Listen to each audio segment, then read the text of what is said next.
Here's another example I want to use to illustrate the concept of graphing equations whose graphs are vertical lines and horizontal lines. Let's read it. Graph the equations r equals 2, r equals -3, w equals 6, and w equals -1. Assume r represents the input variable and w the output variable.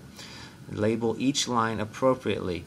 One thing to realize is that vertical lines and horizontal lines come in the format of the input variable equaling a number and an output variable equaling a number. So the idea here is to recognize what is the input and the output, or what are the input and output variables. That's r and w here. Let's look at a graph or an axis with a correctly labeled input and output axis. So r is the input, so this axis is called the r-axis. W is the output, so this will be the w-axis. Now, which line would represent r equals 2?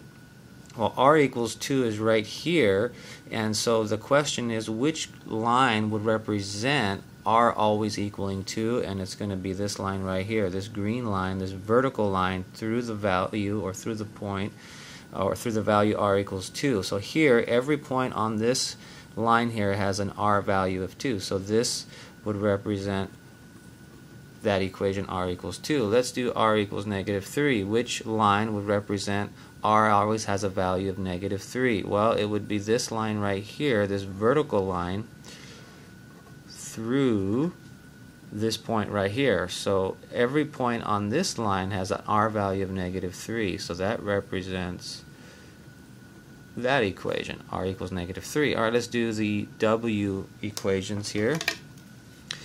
W equals 6, we want to graph this, and so the question is which line would represent a w value of always having 6? Well, it would be this red line right here, and so every point on this line has a w value of 6, so I'll label that this way. And then w equals -1, let's graph that. So this is going to be a horizontal line through this -1 value along the vertical axis. So that's a horizontal line through the value here of this point.